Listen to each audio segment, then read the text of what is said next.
Captain Thomas Reed stood motionless on the bridge of the Earth Confederation vessel Horizon *, his weathered face illuminated by the glow of the main display. The vast expanse of uncharted space stretched before them, a canvas of endless possibilities that humanity had only begun to explore. Captain, we're picking up unusual energy signatures approximately 2 light minutes from our position, said Lisa, the ship's sensor analyst. Her eyes narrowed as she studied the readings. Nothing like we've seen before. Reed nodded. After 30 years in deep space exploration, he had learned that the universe rarely revealed its secrets without a price. Plot and intercept course, low approach. Let's see what we found. The Horizon * had been dispatched alongside its sister ships, the Pioneer * and the Discovery *, to push beyond the Orion Arm, venturing farther than any human expedition before. For 3 months, they had sailed through the void, mapping stars and cataloging planets. Humanity's reach was expanding rapidly, their technology advancing with each passing decade. Energy signatures increasing in complexity, Lisa reported. It's pulsing in a definite pattern. Communications Officer Jack Parker leaned forward in his seat. Sir, I think it's a signal, directed right at us. The bridge fell silent as the realization settled among the crew. In the centuries since humans had taken to the stars, they had encountered only primitive alien life, nothing with technology beyond Stone Age tools. The prospect of an advanced civilization sent a collective shiver through the ship. All stop, Reed ordered. Alert the Pioneer * and Discovery * to maintain their distance. Prepare first contact protocols. Within minutes, the fleet had arranged itself in a defensive formation, though Reed hoped such precautions would prove unnecessary. Humanity prided itself on peaceful expansion, but they weren't naive. The ship's weaponry remained powered down, but ready. Signal is translating, Parker announced, his fingers dancing across the console. It's using mathematical principles as a base language. Very sophisticated. Can we decode it? Reed asked. Already happening, sir. The algorithm is adapting quickly. Whatever sent this knew exactly how to make themselves understood. The main screen flickered, and a stream of text began to flow across it.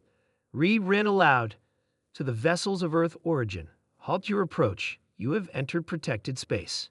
First Officer Maria Diaz stepped closer to Reed. They know who we are. Reed's expression darkened. How is that possible? We've never been this far out. Sir, Parker interrupted, more coming through. Your technological development proceeds along expected patterns. Your expansion rate exceeds safety parameters. Before Reed could respond, the ship's system suddenly came to life without command. Displays changed, data scrolled, and the ship's entire database began to be accessed by an external force. We're being scanned, the security officer shouted. Firewalls are failing. Whatever this is tearing through our systems like they're not even there. Reed barked orders, but it was already too late. In seconds, the unknown entity had accessed and copied the sum total of human knowledge stored in the Horizon's computers. The message continued. Analysis complete. Human civilization, aggressive expansion pattern. Resource consumption, unsustainable. War history, extensive. Current trajectory, unchanged despite capacity for adaptation. Chill ran down Reed's spine. They were being judged. Sir, the Pioneer is reporting the same breach, Diaz said, her voice tight with tension. The Discovery as well. New text appeared, deliberation complete, decision rendered. What followed was not words, but images, vivid, terrifying visions that appeared directly in the minds of every crew member across all 3 ships. They witnessed the rise and fall of countless civilizations throughout the galaxy, species that had expanded too quickly, consumed too greedily, and brought ruin upon themselves and others. They saw the custodians, ancient beings of unimaginable power, who had appointed themselves the gardeners of galactic life, pruning those species deemed too dangerous while nurturing those with potential. Where the visions faded, Reed found himself on his knees, gasping for breath.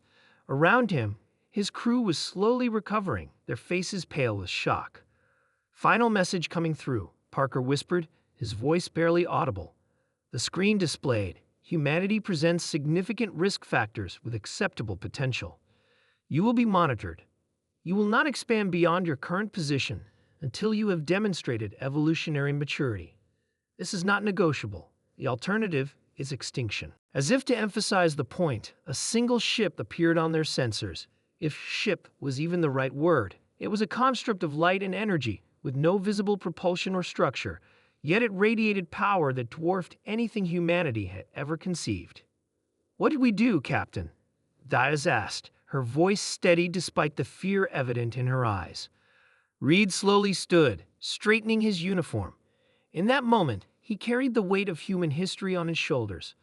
Whatever he did next would define humanity's place in the cosmos.